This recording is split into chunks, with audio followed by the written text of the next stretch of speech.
Shalom teman-teman yang dikasihi oleh Tuhan kita Yesus Kristus. Jumpa lagi bersama saya di channel DM News. Saya ucapkan terima kasih kepada teman-teman semua yang sudah support channel ini dengan cara like, komen, dan subscribe. Kiranya Tuhan Yesus selalu memberkati teman-teman, baik dalam pekerjaan, pelayanan, dan apapun yang teman-teman kerjakan. Kiranya Tuhan Yesus selalu memberkati.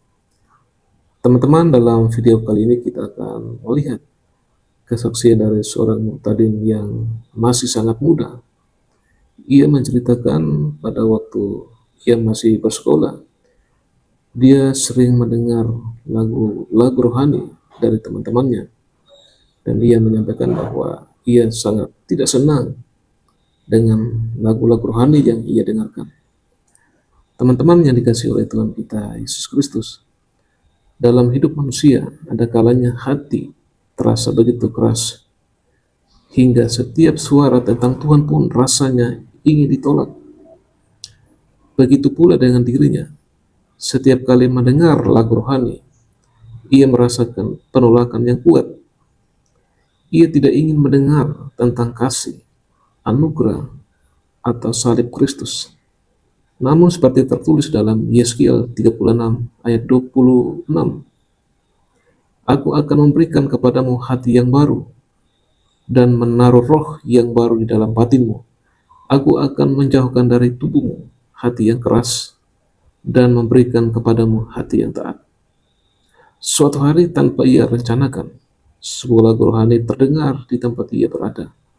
Awalnya ia ingin menutup telinga, tetapi entah bagaimana melodi itu menembus pertahanannya. Kata demi kata dalam lagu itu seperti memanggil namanya, lembut namun penuh kuasa. Firman Tuhan yang ada dalam liriknya bekerja bagaikan pedang roh, sebagaimana dituliskan dalam Ibrani pasal 4 ayat 12, menembus hingga ke dalam jiwanya. Ia merasakan sesuatu yang asing namun sangat nyata, damai yang tak pernah ia rasakan sebelumnya, digantikan rasa haru yang membuat ia tak mampu menahan air mata. Lagu itu mengingatkannya pada janji Yesus dalam Yohanes pasal 6 ayat 44. Tidak ada seorang pun dapat datang kepadaku jikalau Bapa yang mengutus aku tidak menarik dia. Dan dari sebuah lagu yang dulu sangat ia tidak sukai, Tuhan justru memakai melodi itu untuk membuka jalannya, menuntun langkahnya, meninggalkan kehidupan lama, dan membawa dirinya kepada terang kasih Kristus yang mengubahkan segalanya.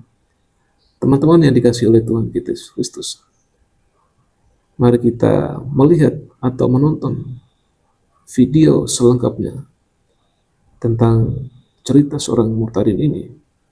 Saya berharap teman-teman semua boleh menonton sampai selesai, sehingga teman-teman juga boleh diberkati, boleh mendapatkan inti dari kesaksian seorang muhtadin ini. Dan selamat menonton. Tuhan Yesus memberkati.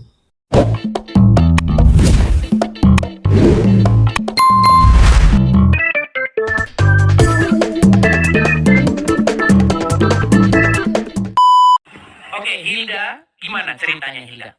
Jadi, perkenalkan dulu, nama aku Hilda. Ya, Di Jakarta Barat. oke. Aku mau ceritain tentang perjalanan aku. Sebenarnya kalau untuk sekarang aku masih dibilang Muslim karena Oke. aku masih perjalanan dalam belajar tentang Alkitab sama menuju ke Tuhan Yesus. Di sini aku mau cerita kayak mungkin mau nanya lebih banyak ke kakak kali ya, kenapa kalau aku kan masih dibilang Islam ya kak. Aku dapat restu dari mama sama papa sama yang lain tuh susah banget kak buat dapetin kayak izin aku buat pindah ke Kristen tuh jujur susah banget. Di sini boleh nggak aku ceritain awal Boleh. kenapa aku mau ke Tuhan Yesus. Jadi awalnya itu aku mama sama papa aku pisah.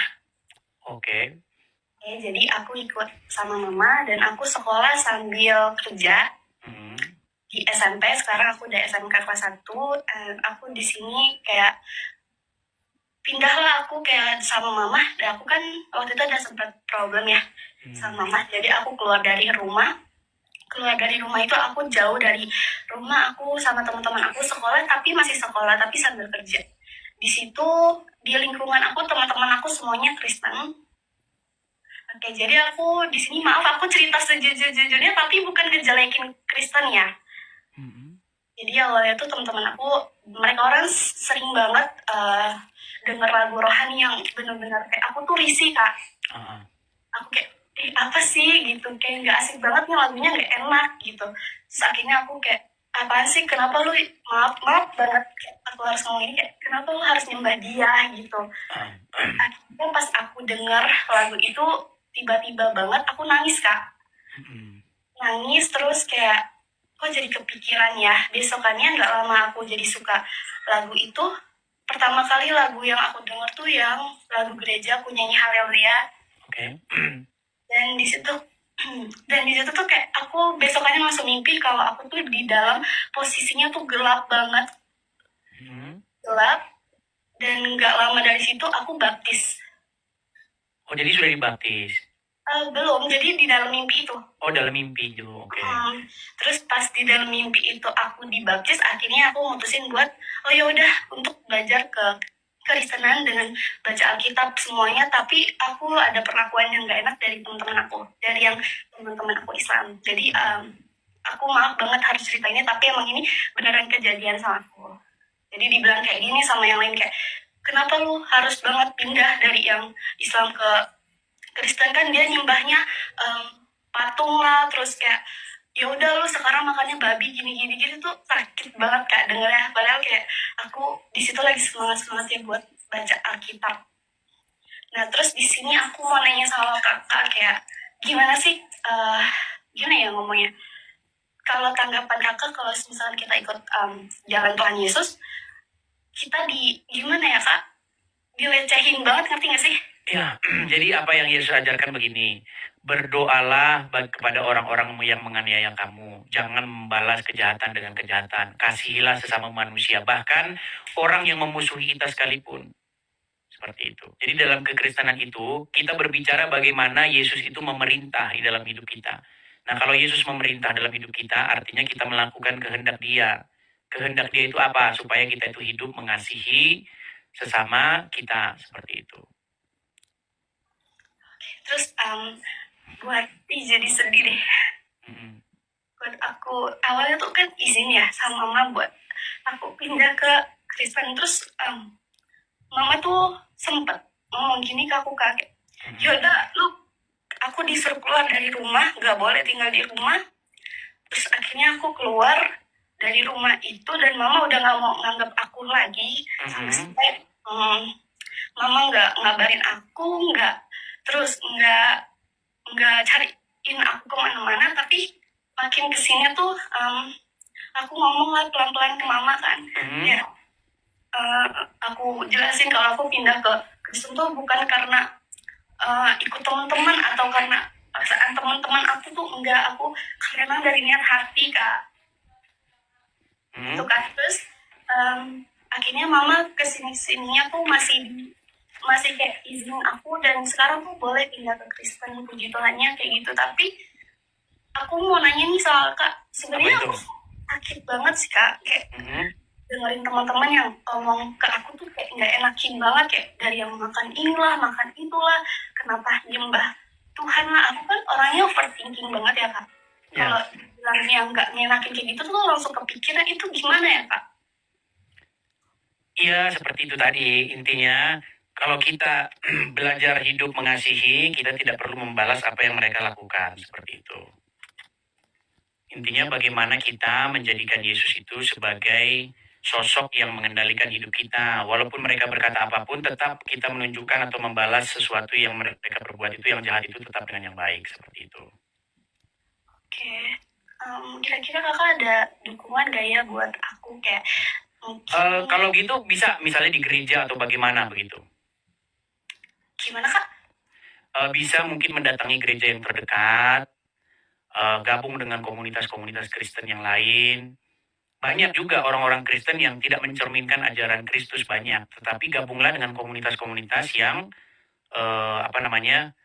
sungguh-sungguh menjalankan apa yang diajarkan oleh Tuhan Yesus seperti itu. Tapi saya cuma pengen tahu nih, alasan meninggalkan Islam itu apa sebenarnya? Tapi aku kalau ngomong gitu nanti dihujat. Nah iya, tapi oke lah, mungkin kita gini, masalahnya saya ini harus pergi, jadi mungkin besok, makanya follow aja, besok bisa kita lanjut lagi ya.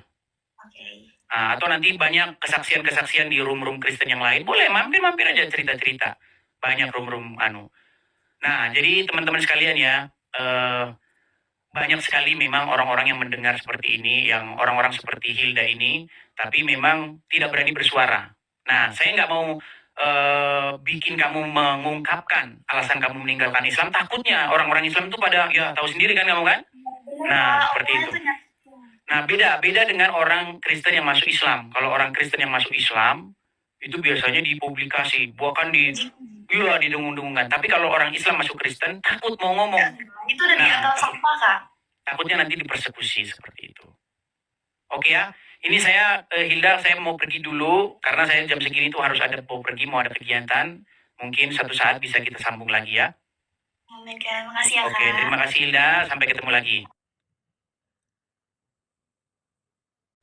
Oke, baik teman-teman, demikian kesaksian yang baru saja kita saksikan bersama. Kiranya melalui kesaksian ini boleh memberkati kita, memberi kita semangat untuk terus memberitakan firman. Marilah kita terus menjadi berkat, menjadi terang dimanapun kita berada, dan kita terus memuliakan Tuhan di dalam kehidupan kita. Tuhan Yesus memberkati.